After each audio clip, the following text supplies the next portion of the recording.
खाली, और वो पैगंबर पाक पुरुष थे साहिब के अब्दाली।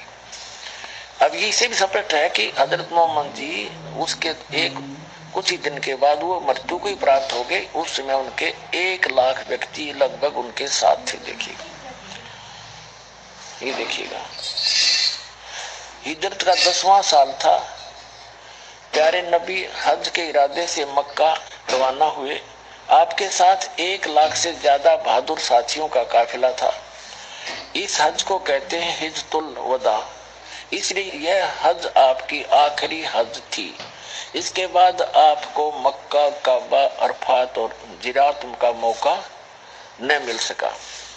अब हम आते हैं 309 पे। अब 309 पृष्ठ पे देखते हैं। हिज्जतुल वदा को अभी 3 महीने से ज्यादा ना गुजरे थे और प्यारे नबी सल्लल्लाहु पर बीमारी का हमला हुआ, और वह इतना जोरदार कि इससे पहले कभी ना हुआ था। बुखार इतना तेज हुआ कि आंखों से नींद उड़ गई। रात का समय था। आप सल्लल्लाहु बिस्तर से उठे हजरत मोहम्मद और घर से बाहर आए। मुसलमानों के कब्रिस्तान की तरफ चले। वहां पहुंचे तो फरमाया, तुम पर सलामती हो हे कब्र वालों। आप सल्लल्लाहु ने यानी हजरत मोहम्मद ने उनके लिए नजात की दुआ की। उसके बाद घर लौट आए। प्यारे नबी बीमार हुए तो सबसे पहले आपको कब्रिस्तान की जियारत का ख्याल आया। कब्रिस्तान जाने का ये एहसान भी शामिल था कि आपके जाने के दिन करीब हैं। प्यारे नबी सल्लल्लाहु का नियम था कि एक एक दिन प्रत्येक बीबी के यहाँ ठहरते थे। प्रतिदिन एक एक औरत के पास उनको बांट रखे थे। बीमारी की हालत में भी आपके इस नियम में फर्क न आया। बारी बारी आप हर बीबी के यहाँ जाते रहे। 5 दिन तक ऐसा ही चलता रहा। फिर हालत बहुत ज्यादा खराब हो गई। चलने फिरने की ताकत ना रही। 310 पे कमजोरी बहुत ज्यादा थी। बेसहारा चलना आपके लिए अब मुमकिन न था। हजरत अली और हजरत अब्बास आपको सहारा देकर बड़ी परेशानी से हजरत आयशा के यहाँ लाए। सिर दर्द से ज्यादती के कारण आपके सिर में रुमाल भी बांधा था। मुसलमान उदास थे, बेचैन और बेकरार थे, क्योंकि उनका प्यारा बीमारी के बिस्तर पर था और बीमारी हर क्षण बढ़ती जा रही थी। इससे पहले कभी इस तरह बीमार नहीं हुए थे, इसलिए वे और भी ज्यादा निराश और फिक्रमंद थे। अब हम 311 पर आ जाते हैं। प्यारे नबी सल्लल्लाहु की हालत गिरती गई। बुखार कभी घट जाता, कभी बढ़ जाता। जब तक पैरों में दम रहा, चलने फिरने की ताकत रही, आप मस्जिद में जाते रहे और मुसलमानों की इमामत करते रहे। सबसे आखिरी नमाज जो आपने पढ़ाई वह मगरिब की नमाज थी। ईसा का वक्त हुआ। आप सल्लल्लाहु यानी हजरत मोहम्मद ने पूछा, नमाज हो चुकी? साथियों ने कहा, बस आपकी इंतजार है। आपने बर्तन में पानी भरवाया, गुस्ल किया, उठना चाहा तो बेहोश हो गए। कुछ देर के बाद होश आया तो पूछा, नमाज हो चुकी? साथियों ने कहा, हजूर का इंतजार है। आप फिर नहाए और उठना चाहा। इस बार भी आप बेहोश हो गए। कुछ देर में होश आया तो पूछा, नमाज हो चुकी? फिर भी यही जवाब मिला, आपका इंतजार है। आपके शरीर पर पानी डाला गया। उठने का इरादा किया तो बेहोश हो गए। इस बार होश आया तो फरमाया, अबू बकर से कहो वह नमाज पढ़ाए। हजरत आयशा ने कहा, हजरत अल्लाह के रसूल, उनकी आवाज बहुत धीमी है। कुरान पढ़ते हैं तो रोते भी बहुत हैं। लोग उनकी आवाज सुन नहीं सकेंगे। इनकी छोटी बीबी ने कहा, आयशा ने। 312 पे प्यारे नबी सल्लल्लाहु उन्हीं से कहो नमाज पढ़ाएं। हजरत मोहम्मद ने कहा, उन्हीं से कहो। हजरत आयशा ने दोबारा वही बात अर्ज की। प्यारे नबी तकलीफ से बेचैन थे। गुस्से से आवाज काफी बुलंद हो गई। फरमाया, कहो अबू बकर से वही नमाज पढ़ाएंगे। तो उन्होंने नमाज पढ़ा दी। इंतकाल के 4 दिन पहले कुछ सुकन हुआ, थोड़ा बहुत ठीक हुआ, जैसे संभाला सा लिया करे। आम आदमी मरते हैं ऐसे, भगत नहीं मरा करते ऐसे। ये सच कर मान लियो, वो भगत नहीं, या तो उसकी भक्ति ठीक नहीं या उसने सही मंत्र साधना ठीक मिली है तो उसने भक्ति करी नहीं। ये दो कारण हो सकते हैं। लेकिन हजरत मोहम्मद जैसा तो नेक व्यक्ति और जो सीधा अल्लाह का आवाज उसके पास आ रही थी, वो तो पूर्ण रूप से हर मर्यादा को निभाता हुआ इस कुरान शरीफ के ज्ञानदाता द्वारा बताई भक्ति कर रहा था। उसकी ये दशा हुई। ये सोच लो पुण्यात्माओं, दास को किसी की बेइज्जती नहीं करना चाहता, आपको सत्र करना चाहता हूँ। पीछे गलती हुई सो हुई, अब समझ लो अब समय आ गया है, पूरे विश्व में एक होना पड़ेगा या भक्ति करनी पड़ेगी। वहां चलेंगे सतलोक में।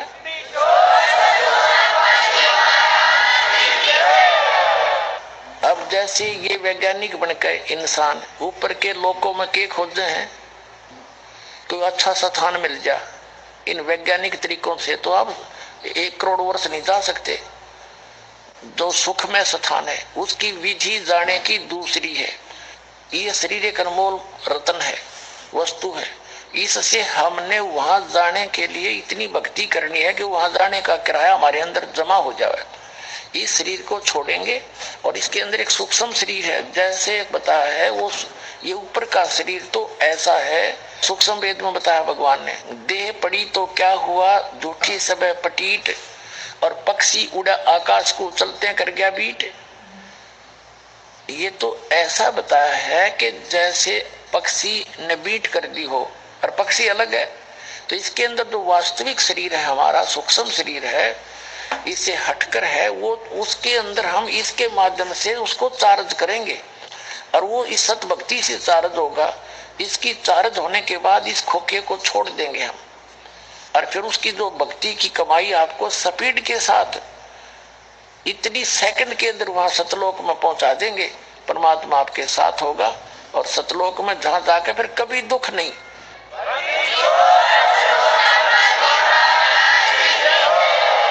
वहां आपको अमर शरीर मिलेगा, आपके कभी जरा यानी बुढ़ापा नहीं होगा, आपकी मृत्यु नहीं होगी, सुंदर शरीर होगा, हरे भरे वहां पर खूब फलदार फूलों और फलों से भरे हुए बगीचे हैं और हर तरह की सुविधाएं हैं। आपके बड़े बड़े मकान वहां पर हैं जो आप छोड़ कर आए हो यहाँ पर, और वहां जाने का तरीका इस दास के पास है। अब ये वैज्ञानिक बन के ऊपर खोज कर रहे हैं, और 2 वर्ष वर्षा ना हुई, क्योंकि जो साधनाएं आप जी कर रहे हो उससे वर्षा होना कुछ दिनों में बंद हो जाएगा। ये ओजोन गैस के ऊपर जो गैस बताते हैं ओजोन, उसमें भी डिफेक्ट होने लग गया। उसका कारण यही है कि हमने यज्ञ छोड़ दी, हवन करने छोड़ दिए। अब दास ने हवन करने प्रारंभ किए हैं। घर घर जितने भी लाखों भक्त दास के इस भक्ति पर लगे हैं, वो घर घर में घी, देसी घी की जो जलाते हैं, गाय और भैंस के घी की। और यहाँ भी हम प्रत्येक समागम पर हवन करते हैं। इससे उस ओजोन गैस को सहारा मिलेगा और वातावरण बहुत अच्छा बनेगा। इससे वर्षा होया करेगी और बहुत अच्छा माहौल फिर से होगा। और हमने 2 रोटी चाहिए जीने के लिए, ये कार और कोठियों को प्राप्ति की होड़ लगाकर हमने अपने कर्म बिगाड़ लिए। 2 नंबर का काम करें, रिश्वत लेवें, चोरी करें, डाके मारे, कहाँ ले जाओगे? यही छोड़ जाओगे और पल्ला झाड़ कर जाओगे। केवल पापों की गठरी तुम्हारे साथ होगी। उससे बचने के लिए तरीका अपनाना पड़ेगा जो दास बताने जा रहा है। यहाँ भी सुखी होगे, सतलोक चले जाओगे। आपको आवश्यक वस्तु अवश्य मिलेंगी, जो आपको आवश्यक होगी आपको घर बैठे दे देगा भगवान। लेकिन क्रिया तो करनी ही है, क्योंकि ये लोक क्रिया करने का है। पर नेक नीति से काम करते रहना और भक्ति को तय दिल से करते रहना, बेड़ा पार हो जाएगा।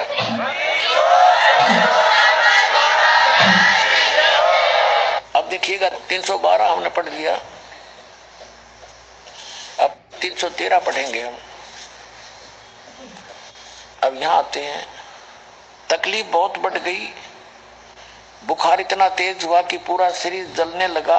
छोटी बेटी फातिमा रोज बाप की खिदमत में हाजिर होती थी। आगे देखो, बुखार इतना तेज था कि बार बार आप बेहोश हो जाते थे। 314 पर, और पास ही एक बर्तन में ठंडा पानी था, आप उसमें हाथ डालते और चेहरे पर मलते। बेचैनी बहुत थी। ठीक उसी वक्त आपके होठ हिले और कानों से ये शब्द सुने कि यहूदियों और ईसाइयों पर अल्लाह की लानत हो कि वे अपने पैगंबरों की कब्रों पर सजदा करने लगे। कमजोरी क्षण अक्षर बढ़ती जा रही थी, मौत धीरे धीरे सरकती आ रही थी। आपने बर्तन में ठंडा पानी मांगा, तुरंत पानी पेश कर दिया गया। आप बार बार उसमें हाथ डालते और चेहरे पर मलते, चादर कभी मुंह पर ढक लेते, डाल लेते, कभी हटा लेते। उस पर निरंतर आपके मुख से ये शब्द निकल रहे थे, हे अल्लाह, नजा जान निकलने के समय की परेशानी को झेलने के लिए आसान कर दे। प्यारे बाप की बेचैनी देखकर हजरत फातिमा बेचैन हो गई। वे खुद पुकार उठी, हाय मेरे बाप की बेचैनी। आपने सुना, यानी हजरत मोहम्मद ने सुना तो बोले, फरमाया कि आज के बाद फिर तुम्हारा बाप बेचैन न होगा। दोपहर के बाद का अपराह्न, दोपहर का आफ्टरनून का समय था। सीने में सांस धड़धड़ा रही थी। इतने में आप सल्लल के होठ हिले और कानों में ये आवाज आई, नमाज गुलामों से अच्छा सलूक। फिर हाथ ऊपर उठे, सल्लल्लाहु ने उंगली से इशारा किया और फरमाया, अब और कोई नहीं, बस वही सबसे बड़ा साथी।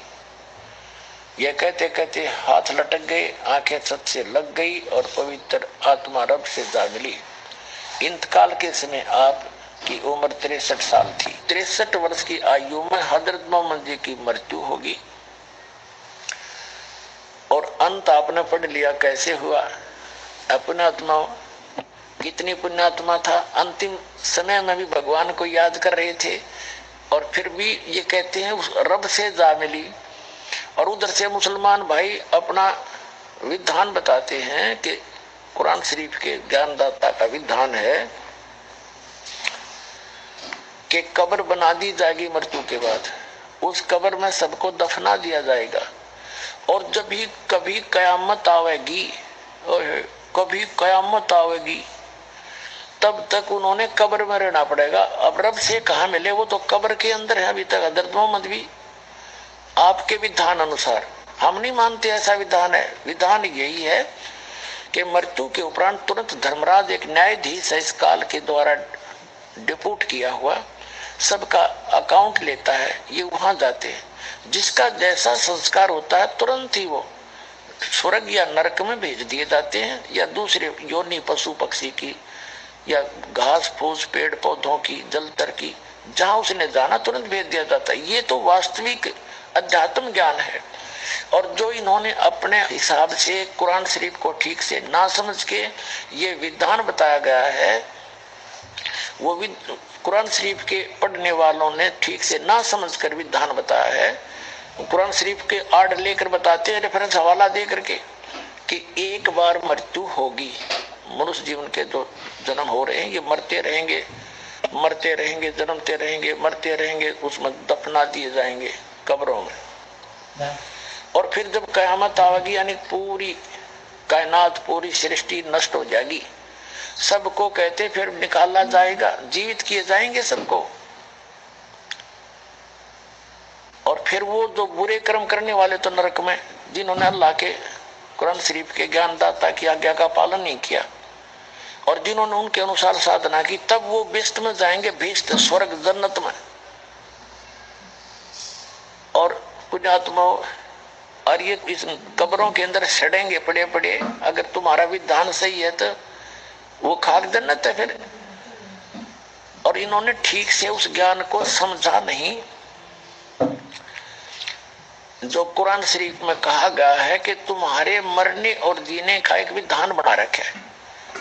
अब आपको पुनः दिखाते हैं वास्तविकता क्या है। कुरान शरीफ में ये बताया गया है कि वो क्या कहता है कि भगवान ने, कुरान शरीफ का ज्ञानदाता कहता है कि मैं इस सारी दुनिया को खत्म करूंगा और आसमान को भी लपेट दूंगा, जैसे कागज रोल में लपेट दिया जाता है, और इनको फिर दोबारा पैदा करूंगा पुण्यात्मा जैसे पहले किया था। तो इसी बुद्धिमान व्यक्ति ने ये अध्यात्म शब्द है, अध्यात्म जो है ना वर्ड है, कलाम है, इनको आध्यात्मिक व्यक्ति ही समझ सकता है यदि इनके विधान को माने कि एक बार जन्मेंगे फिर कब्रों में, उसके बाद एक ही बार जीवित किए जाएंगे, ना पहले हुए ना आगे होगा और कुछ भी। तो कुरान शरीफ में ये नहीं कहते कि जैसे मैंने पहले किया था फिर दोबारा उत्पन्न करूंगा कायनात को। अब पढ़ के सुनाता हूं थोड़ी सी। ये देखिएगा कुरान मजीद, ये यहां से प्रकाशित है, ऑफिस बुक डिपो 422 मटिया महल जामा मस्जिद दिल्ली 6 से। ये कुरान मजीद, ये सारा देख लो, फरीद बुक डिपो से प्रकाशित है। मौलाना अब्दुल मजीद सरवर साहिब तसही, तजुर्मा है, अनुवाद है मौलाना फतेह मोहम्मद खान साहिब जालंधरी का। ये 2006 का लेटेस्ट संस्करण है। ये इनका पूरी डिटेल यहाँ पर है, आप पढ़ सकते हैं। ये देखिएगा कुरान मजीद और सूरत अंबियाई 21 की आयत नंबर 104 पर आते हैं। यहाँ पर ये 525 पृष्ठ पे और 104 103 यहाँ समाप्त हुई। जिस दिन हम यो कुरान शरीफ का ज्ञानदाता